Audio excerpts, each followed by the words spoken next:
दोस्तों नमस्कार, आप सभी का आज के वीडियो में स्वागत है। आपने देखा होगा अभी जो चुनावी माहौल है वो काफ़ी चर्चा में है।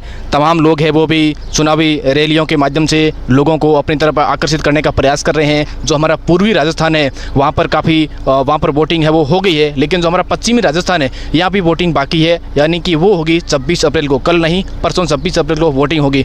देखा होगा आपने निर्दलीय रूप से भाटी साहब के मैदान में उतरने के कारण ये जो पश्चिमी राजस्थान की सीट है ये संपूर्ण राजस्थान की सबसे चर्चित सीट या फिर सबसे हॉट सीट बन गई है। यहाँ पर आपने देखा होगा तमाम 2-4 दिनों में 7-8 दिनों में देश के बड़े बड़े टीवी चैनल वगैरह है उनकी नज़र पश्चिमी राजस्थान के इस बाड़मेर जैसलमेर सीट पर पड़ी है और वो तमाम लोगों से राय ले रहे हैं, लोगों से ये पूछ भी रहे हैं, एग्जिट पोल भी निकाल रहे हैं कि इस बार पश्चिमी राजस्थान की जो सीट है वो किसके पक्ष में जाने वाली है। मेरे साथ में रूप किशोर जी बोजा सर से हैं। ये हमेशा भारतीय जनता पार्टी के मीटिंगों का इन्हीं उसमें भाग लेते हैं। आज भी उन्होंने काफ़ी मीटिंग अटेंड किया है। उनसे बात करते हैं कि सर किस प्रकार का माहौल बना है। सर पहले तो आपका हमारे चैनल में स्वागत है, अभिनंदन है।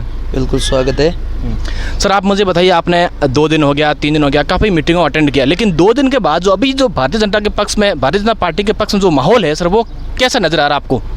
माहौल अभी बहुत अच्छा चल रहा है। मैं 10 दिन से लगातार इसी मीटिंग में हूँ, रोज़ आता हूँ और अपना अभी 2-3 दिन से एग्जिट पोल है वगैरह सब कुछ में भारतीय जनता पार्टी का बहुत ही अच्छा माहौल चल रहा है। लेकिन सर कह रहे हैं जो निर्दलीय रूप से चुनावी मैदान में है रविंद्र सिंह भाटी, उनके सर निर्दलीय रूप से चुनाव लड़ने के कारण क्या बीजेपी को ऐसा नुकसान हो सकता है?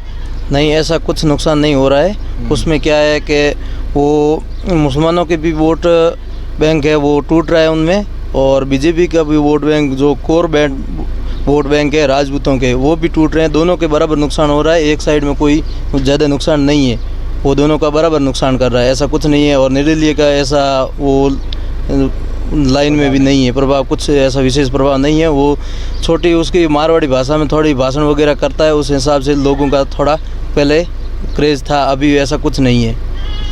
लेकिन सर अभी 2-4 दिन पहले शिव के अंदर जो भारतीय जनता पार्टी के कैलाश जी चौधरी है उनकी एक बहुत बड़ी सभा हुई थी, और उस सभा में सर इतनी बड़ी भीड़ को देखकर आपको सर क्या लग रहा है इस बार? शिव में बहुत अच्छा माहौल है और शिव में सभी लोगों ने उनको देख लिया है कि उन्होंने रामचरितमानस की कस्में खाई थी, सारी कस्में उन्होंने झूठी खाई थी, झूठ के वगैरह उन्होंने कुछ नहीं किया। अभी 3 महीने भी चुनाव को हुए नहीं है।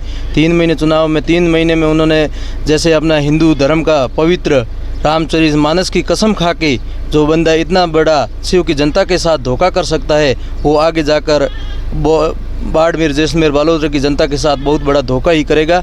वो जनता को सफल कभी नहीं होने देगा। लेकिन सर अभी राजपूतों के बड़े नेता मानवेंद्र सिंह है वो उन्होंने भी सर भारतीय जनता पार्टी है वो ज्वाइन कर ली। क्या सर उनका वोट बैंक क्या बीजेपी को मिलने वाला है? देखो, मानवेंद्र सिंह जी का जसवंत सिंह के परिवार से बहुत बड़ा बीजेपी में उनका क्रेज़ था, और उसी वजह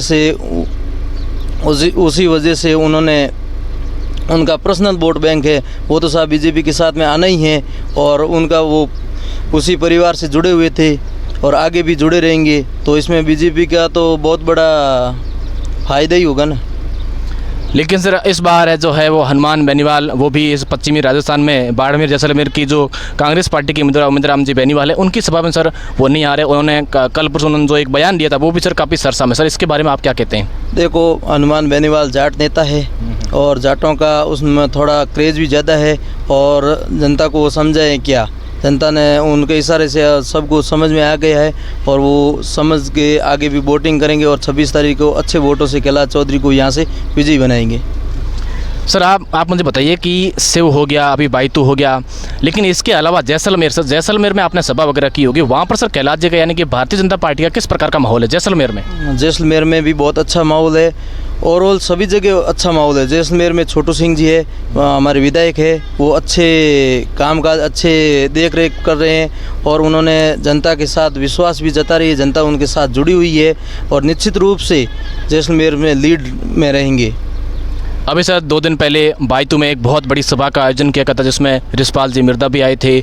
उनका भी एक बहुत बड़ा संबंध है और वो काफ़ी लंबे समय से राजनीति के अंदर है, और उनके साथ में ग्रेट खली भी आए थे। सर क्या उनका प्रभाव यानी कि उनके द्वारा क्या वो बीजेपी को वोट जोड़ सकते हैं? निश्चित रूप से रिशपाल जी मिर्दा द ग्रेट खली जी का बहुत अच्छा प्रभाव पड़ा था। और मैं भी बायतू विधानसभा क्षेत्र से ही आता हूँ। और रिशपाल जी यहाँ तक बोला कि वो बाकी भैंस को चारा डालने से नहीं है, और भी भैंस चारों डावा तो 5 किलो की बारी भर दूध दे और आकड़े चढ़े हो तो कोई मतलब नहीं रहे। इन प्रकार में समर्थन में मैं आभारी। राम राम।